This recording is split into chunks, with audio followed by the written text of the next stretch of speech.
From the authors of Author Masterminds, this is Mysterious.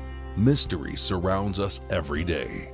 Join us and listen to true stories of mystery, from human behavior to nature, and the physical environment to paranormal experiences. The stories are true, even if we can't explain them.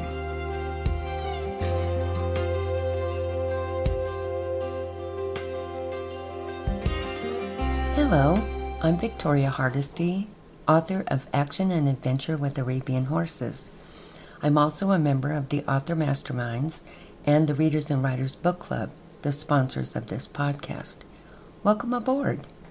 The Mysterious Podcast is all about mysteries, sometimes events, sometimes things that happen around us. For this issue, I didn't need to go far. I will tell you about several mysterious critters I've encountered in my own backyard. You may have too.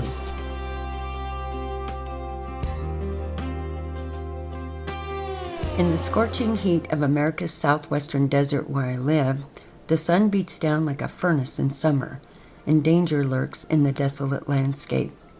This arid expanse is home to iconic desert dwellers like the Mojave Green and Diamondback rattlesnakes, desert tortoises, pack rats, jackrabbits, and coyotes.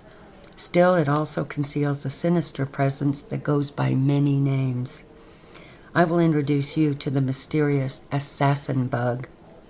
This insect, a member of the family Reduvidae, is rare. Most insects bite something, but almost all biting insects live in water.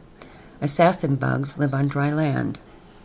Despite arthropods being well known for their dangerous venoms, there are few venomous biting insects. Almost all venomous insects deliver it with a sting. The assassin's bug's many names, such as the cone-nosed bug, wallapai tiger, bed bug, wheel bug, thread-legged bug, or the ominously named kissing bug, show the family's multiple personalities. Some of these would make the perfect villain for a horror film. Imagine this, an insect clad in armor reminiscent of a medieval knight, measuring a mere fraction of an inch to an inch and a half in length. It is oval in shape, sometimes elongated, and its color ranges from brownish to black. Garden species come in many colors to hide them on flowers or vegetable plants, like a chameleon of the insect world. Armed with a segmented tube-like beak, this tiny terror strikes with precision, delivering a potent venom that causes nearly instant death. These miniature assassins are not to be underestimated. They can kill a cockroach in less than 3 seconds and a caterpillar in 10 seconds or less. Their powerful forelegs snap together like bear traps to catch and hold their unsuspecting prey. One species will step over the sticky snares of carnivorous plants to feed on the insects trapped by the plant. Several species prey exclusively on insects. They may stalk, attack, or ambush their victims. The assassin bug drives its beak like a dagger into its victim's body, injecting an unhealthy dose of venom. This venom is paralytic and contains scary toxins associated with the liquefaction of soft tissue. In simple terms, when an assassin bug bites a caterpillar, it turns it into a caterpillar smoothie and sucks it up with a straw. It discards its victim's carcass after it feeds on it, or uses it to attract its next victim. When threatened, they resort to an unconventional defense, squirting venom with accuracy from a foot away, straight at the eyes of their aggressor. Imagine encountering one of these deadly bugs on a moonlit night, their beaks poised to strike, and you'll understand the drama that unfolds in the desert's dark corners.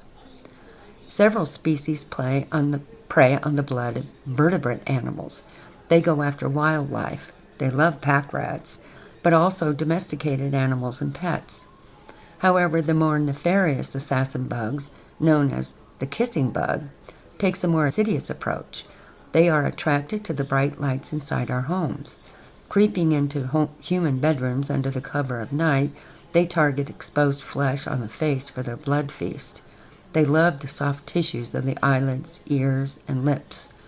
The kissing bug's bite produces an anesthetic. Hence, the victim is unaware of the bite and oblivious to the impending danger. It also contains an anticoagulant to ensure a free flow of blood. Medical studies reveal a feeding window of 8 to 15 minutes, after which victims may endure violent itching, breathlessness, nausea, heart palpitations, or even unconsciousness. Can you imagine a more ominous kiss? Kissing bugs are considered one of the most deadly insects in the world. This kiss can also spread Chagas disease, a silent killer that ravages major organs, creates heart disease, and kills 10,000 humans each year in South and Central America. Many more are infected with Chagas disease and don't know it. With the volume of migrants crossing our southern border, are they bringing their kissing bug with them? The life cycle of the assassin bug unfolds with a sinister grace. Fall heralds the laying of eggs in hidden crevices, dens, and dark corners, and they have found them beneath the mattresses in human bedrooms. Nymphs hatch in the spring, resembling miniature adults. After a series of molts, they emerge as fully grown assassins, ready to stalk and kill. Beware, for even those who appreciate their roles as garden defenders may fall victim to their excruciating bites if they pose the bug threat. Gardeners, be wary. While assassin bugs are crucial in controlling crop pests, their bites can turn a peaceful gardening experience into a painful ordeal that may require medical intervention.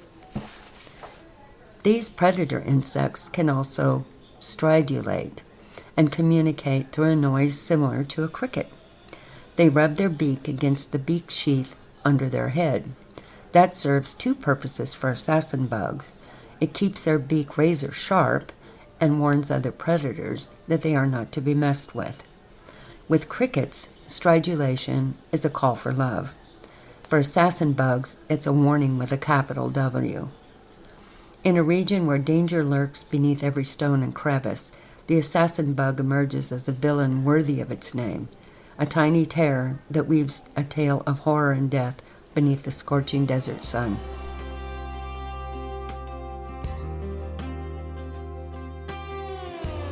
Hi, this is Victoria again. I thought we'd just take a quick break, and I'll tell you a little something about one of my books. Kashmir, Wonder Horse Book 6. Kashmir was an abandoned and angry Arabian gelding who had no use for humans. Katie Barkley grew up in the world of rodeo. She was a driven young lady who planned her life to include specific milestones. When she failed to reach one of them, the failure crushed her and sent her into a deep depression. Kashmir began to remember unique things about himself that his mother taught him as a baby, when he recognized some of those same unique qualities in 15-year-old Katie. As their connection grew, it healed Kashmir as much as it healed Katie. They became a team. They forged a partnership going against long-held beliefs that Arabian horses had no place in rodeo. Katie and Kashmir demonstrated the truth in their performances. At the same time, each of them found new ways to use their unusual abilities to help others.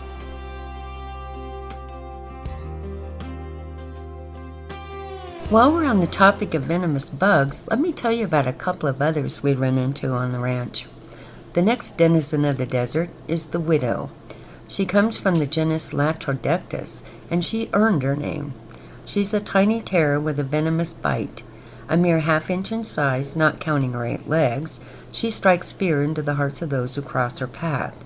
She's cloaked in shiny black with a red hourglass on her belly. A bite from the widow introduces the unsuspecting victim to the neurotoxin latrotoxin. For humans, that causes muscle rigidity or cramping, swelling around the bite wound, nausea, and vomiting, and can cause tachycardia or additional anaphylactic symptoms in some people. Though rarely fatal, the widow's bite inflicts a torment reserved for the brave or the unfortunate. Male spiders don't create the same havoc. Only the bites of the widow are dangerous to people. The males of the species are barely half the size of females. They often display yellow or red markings similar to the females, but on the top side of the body. Widows get their name from their behavior. Widows, as the sinister architects of their survival, engage in a gruesome ritual of sexual cannibalism. After mating, the male often succumbs to the insatiable appetite of his mate. This macabre practice is perhaps a twisted strategy to ensure the survival of her progeny. To survive, some males assess potential mates by gauging whether they've already eaten by detecting chemical cues from her web. Widows deviate from the elegance of conventional orb web spiders in their web-building endeavors. Their constructions are chaotic, tangled masses of silken fibers, a messy yet effective way to snare unsuspecting prey.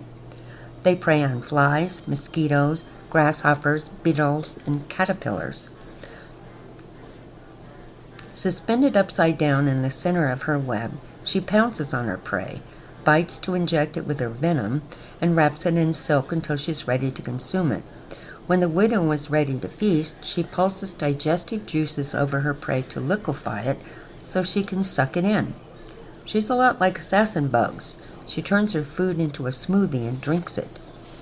Nearly blind to the world around her, each widow leaves the world with a silken testament to her lineage. An egg case, meticulously wrapped in silk and attached to her web so she can watch over it. The egg case contains 250 to 750 eggs that will hatch in 14 to 30 days. The baby widows on the ranch are challenging to see. They're nearly transparent and very, very tiny.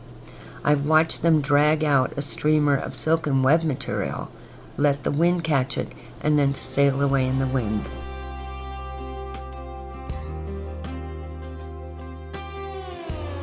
Next, I'd like to introduce you to the heavyweight champion of North American scorpions, the giant desert hairy scorpion. A giant hairy scorpion? Sounds like the stuff of nightmares, doesn't it? This is the largest scorpion in North America. Its common name comes from the brown hairs that covers its body. They live in the southwestern United States and northern Mexico. While it is enormous and scary looking, its sting is comparable to a honeybee sting. If you survived a bee sting, you probably won't have a problem with this scorpions either. These denizens of the desert look more dangerous than they are. The females are larger and more robust. Males have larger pinchers but are slimmer in body. They're more Harvey Milk Toast than a fighter. They're such mild-tempered creatures, some people keep them as house pets. In captivity, females live as long as 20 years and males for 10 years or more. Their reproductive process is intricate and usually done in the dark of night. A male will inflict a female with gentle love stings to indicate his interest. He then grabs the female's pinchers with his and moves them back and forth in a love dance. Females are not always interested. On occasion, she will eat her suitor. When a female accepts a suitor, she delivers close to 30 babies born alive a few weeks later. She helps them climb onto her back so she can carry them around and protect them through several molts, during which the babies increase in size until they're ready to strike out on their own. While they don't have a regular mating season, they're often dormant in winter. Scorpions are nocturnal by nature. Giant desert hairy scorpions prefer to dig a deep burrow to hide during the day's heat, emerging at night to hunt, often by ambush. These large scorpions eat insects, spiders, small lizards, and snakes, and other scorpions, including giant desert hairy scorpions. They will cannibalize their own. These scorpions prefer drier habitats with sandy soils in canyons or rocky areas than most other scorpions, but they can be found in more moderate climates like grasslands and forests. These scorpions live within a range from sea level to over 6,000 feet. Our ranch is at 4,200 feet, well within their range. Giant desert hairy scorpion adults are from 3 inches to 7 inches long, with females bigger than males of the same age. The size depends on various factors including food, water, shelter, and climate. They're larger than other scorpion species in the same area. While the sting of these scorpions is considered mild and not usually dangerous to humans, They are painful and cause localized swelling. Most healthy adults will not experience serious health effects. However, people allergic to scorpion venom or with compromised immune systems may require immediate medical attention. I remember walking to the barn at night on several occasions to check on a sick horse or a mare due to foal. I've seen this guy scurry the length of the barn and duck under the back barn doors when I came in the front door and flipped on the lights. That will get your heart pounding.